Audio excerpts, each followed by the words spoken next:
Institute. Stacy is a host of Contagious Transformation, which is an online commentary, and he's also a noted journalist.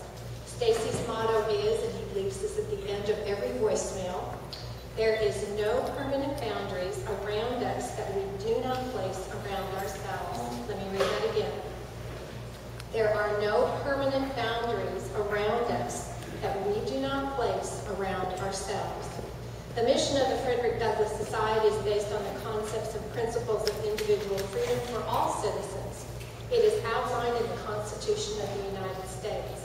They are guided by the belief in moral, ethical, and spiritual representation of the individual that recognizes our Creator as the grantor of all human rights and equality. They believe in fostering personal responsibility and integrity in the pursuit of relationships and opportunities in American life. The Frederick Douglass Society is designed as a grassroots organization which seeks to provide national leadership in cultivating and developing solutions that, 1, eliminate public corruption in government, 2, promote principles of limited government and public policy, and 3, promote free enterprise and public policy.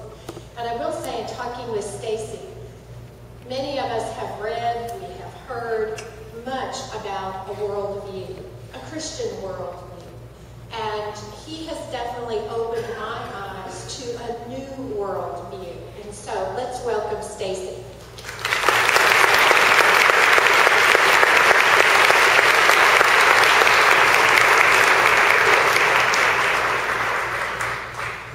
Hello, fellow freedom fighters. Am I in the right place tonight? Oh, it didn't sound like it. I'm going to try this one. They told me down in Texas, you people knew how to make some noise. Well, I lived down here for about 3 years when I was a kid, and I tell you what, it was the best years of my life down in Corpus. I'm just going to take this off. And so I remember what it was like. I'm going to try this one more time. I said, good evening, fellow freedom fighters! Now, I have one question for Suzanne. Just one very important question before I get started. Where's my teleprompter?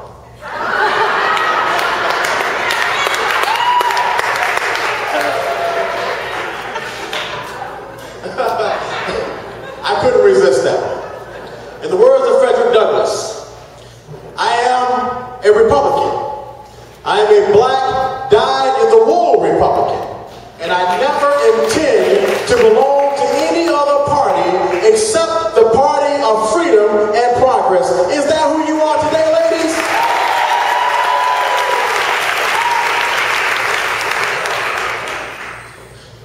I'm privileged to be here. I'm very excited to be here. I'm honored. I'm a little scared because one of the judges told me if I mess up, I'm in trouble.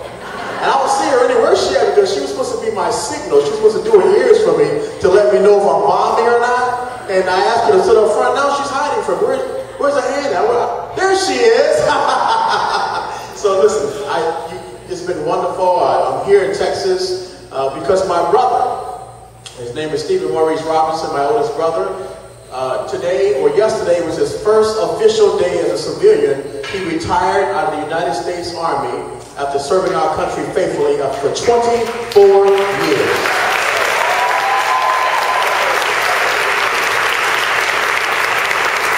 So having said that, I'm going to ask you to do something I ask every audience to do. I'm going to ask you to get on your feet and give an applause to our men and women in the United States military. Thank God for the United States military. We need to continue to lift them up and pray for them wherever they are. Every time you see one of them, you thank them for their service. You thank them for their sacrifice. Let's give it up for our United States military.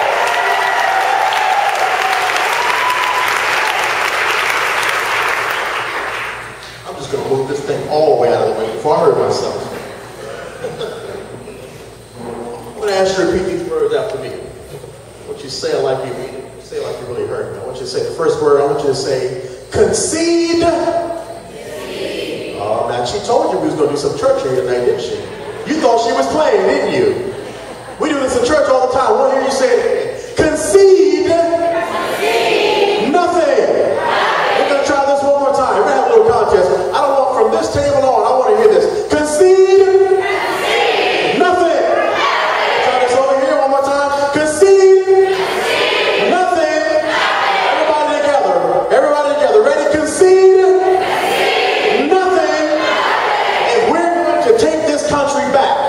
in the direction that it needs to go in, we must concede nothing to liberals at all. Are you with me tonight?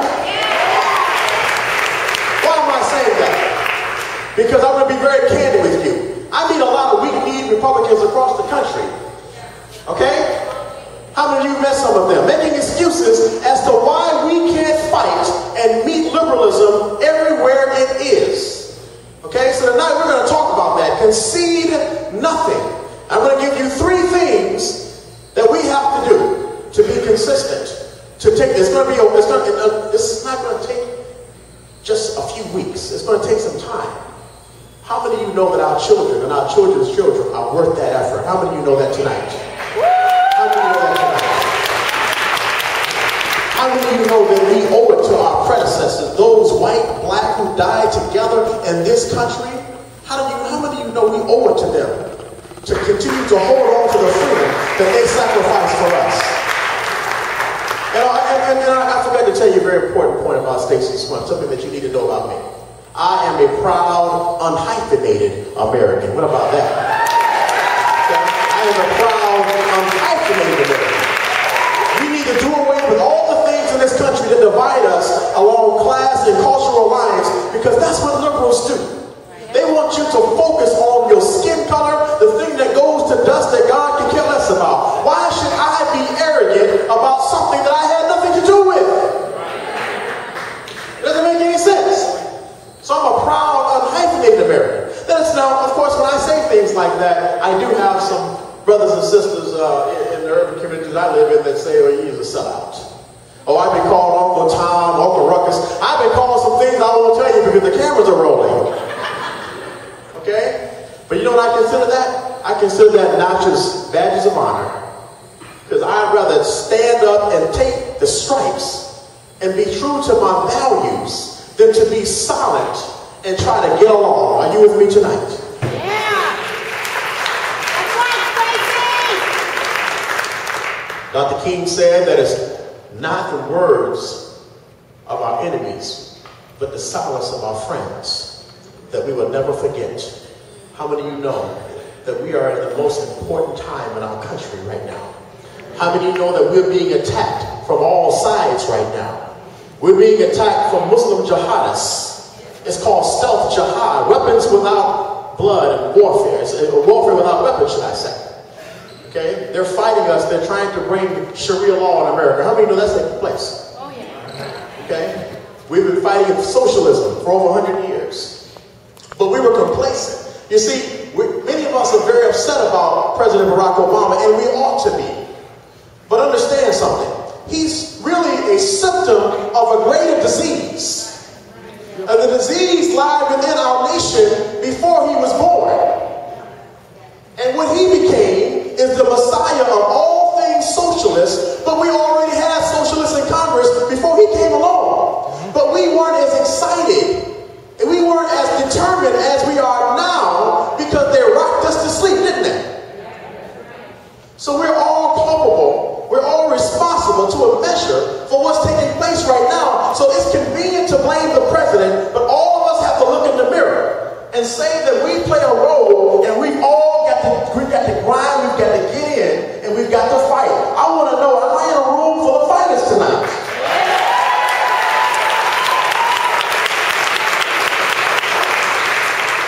We have people in Congress who are arrogant and bold enough to identify openly with the United States Socialist Organization. Unbelievable. I think that these congressmen and women who have joined socialist organizations are traitors of our republic. Do you agree with me tonight?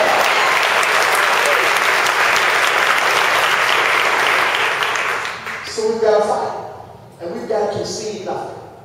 Now, the Frederick Douglass Society. Before I get into that, I'm going to tell you a little bit about Frederick Douglass. Who was Frederick Douglass? Anybody here know anything about Frederick Douglass? Mm-hmm. Yep. How many of you know that this great Republican Party was founded in 1854? How many of you knew that? Yep. And how many of you, I live in Michigan, how many of you knew that the first state convention for the Republican Party was held right there in Michigan, in a place called Under the Oaks, Michigan, and Jackson, Michigan. And so we're pretty proud of that in Michigan. So we want y'all to give us things that we started this whole thing. But there Frederick Douglass, who was larger than life to the Republican Party in 1854. Frederick Douglass was a man who I heard one scholar say, who made it through luck, pluck, and gifts. I love that when I heard that. But more than anything, he was a man who was determined that there were no permanent boundaries around him. As you heard Suzanne say, my favorite slogan is that he didn't put around himself, and he was determined that there would be no boundaries that he would accept in spite of a Jim Crow society. How many of you know that very often there are people today who are doing less with more than people back in yesteryear who had very little, but they had the faith, they had the determination, they loved this country, and they were determined that nothing was going to stop them from accomplishing whatever they set out to do. How many of you know that? How many of you know we live in a country that you can do and be anything that you can envision? How many of you know that? Why do you think people would give their lives to come from overseas? How many of you know that? So Frederick Douglass understood that. And he was one of the first people to say that the Constitution is truly a pro-freedom document. Well, what I mean by that is when the argument of slavery came along, there were some people who were saying in the South they called them Dixiecrats. Anybody ever heard that term before? How many of you know the Democrat Party has always been a pro-slavery party? How many of you know that? Yeah. How many of you know the liberals have never really embraced freedom? How many of you know that? Frederick Douglass, former slave from Maryland. He escaped as a young person. He was illiterate. And he learned how to read and write from a former slave owner. And he escaped slavery, and he met a guy named Garrison. And this guy, Garrison, was a bit of a radical. But the problem is that he had a very limited concept of the Constitution, speaking of his first mentor. And he believed that the Constitution was a pro-slavery document. So this was Frederick Douglass's first introduction, if you will, to learning about the Constitution. Then this thing about Nat Turner took place, and Frederick Douglass decided, I've got to get out of town. Because people were trying to associate him with Nat Turner, but he really wasn't. But he went overseas. Garrison sent him overseas, and he heard him speak. Frederick Douglass went to Ireland, he went overseas, and he came back really a whole new person intellectually.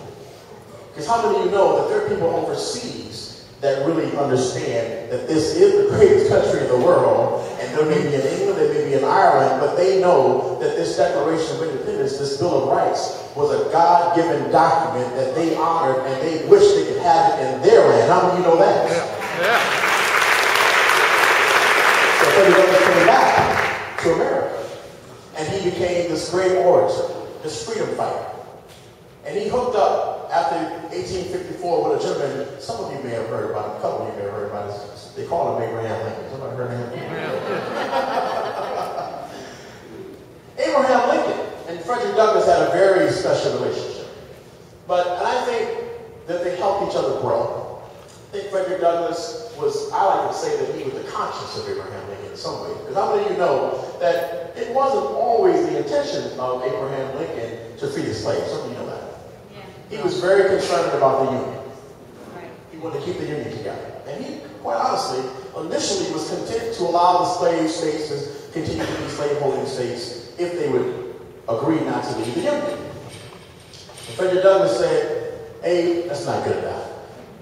That's not good enough because this nation is a nation of freedom. And I think Abraham knew that. Abraham Lincoln knew that. But I think he was trying to avert war. He knew what was coming. But the thing about Abraham Lincoln had a great core. How many of you know that? He was a man that understood suffering. He went through a lot personally. Okay? He was a very humble man, very intelligent man. In fact, I love the fact that someone asked him about the war. And they said, Mr. Lincoln, President, do you think that, we're on God's side in this war? Abraham Lincoln said, I'm not worried about that. I just hope he's on our side.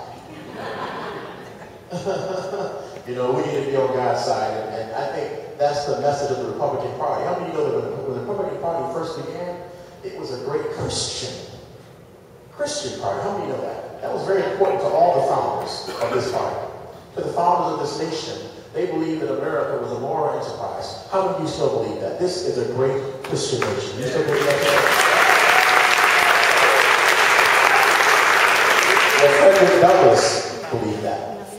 How many of you know that Frederick Douglass was actually a minister of the African Methodist Episcopalian Church? How many of you knew that? He was a minister. And he believed that what he was called to do, he was called to do by God. He felt that it was important that we protect, that government had a role to protect the unalienable rights of all American people.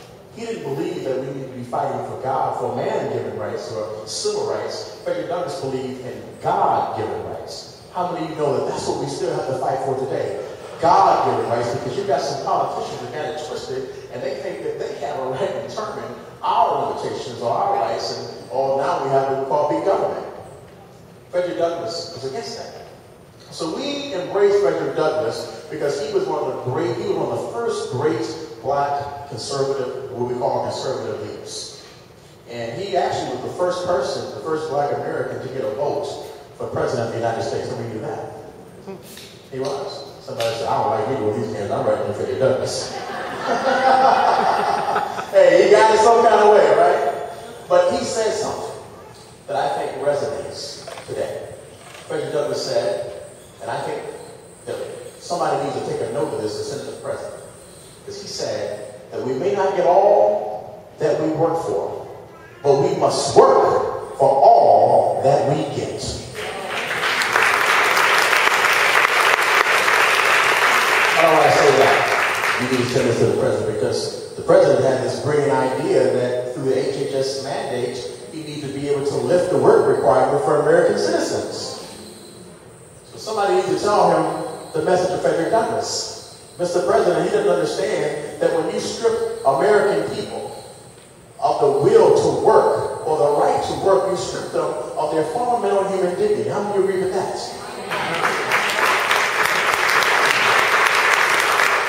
So Frederick Douglass understood that. Republican leaders at the time asked Frederick Douglass after emancipation and said, or Lincoln asked him. Lincoln even asked him. Lincoln called him Freddie. He said, Freddie? Yeah, he called him Freddie. He said, Freddie, what are we going to do about the Negroes? Why did he ask that? Because all of a sudden, you had millions of black Americans who would be free. And they were concerned, some people, that because of the high illiteracy rates, that they wouldn't be able to transition into a free society. Frederick Douglass said to the president, and he said to the nation, when they asked him, what do we do with the Negro? Frederick Douglass said, do nothing with him. Leave us alone. What did he mean by that? It wasn't a bitter response. He was saying, look, this is a free market society. This is a land where we need to be able to compete like anyone else. And if you will stop interfering, sure, we'll struggle, we'll fall, we'll get up. But we'll make it. We'll be just fine. Booker T. Washington agreed with Frederick Douglass. So he emphasized building trades, and we worked with our hands, and we did the impossible according to some. And suddenly, right after emancipation, all these black people, how many of you knew that every single black official, senators, congressmen, after the Civil War, were all black Republicans? How many of you knew that? How many of you knew the first civil rights bill in the 1800s, written by black Republicans in the South? So Frederick Douglass was larger than life. So we believe, and I believe, that we needed to do something very important. We needed to return to our roots, because something is missing today in our party, the Stacy, and in our country. And I felt that one of the things that was missing was a historical understanding, and we needed to root ourselves in the best of our history as a nation and as a Republican Party. How do you agree with that?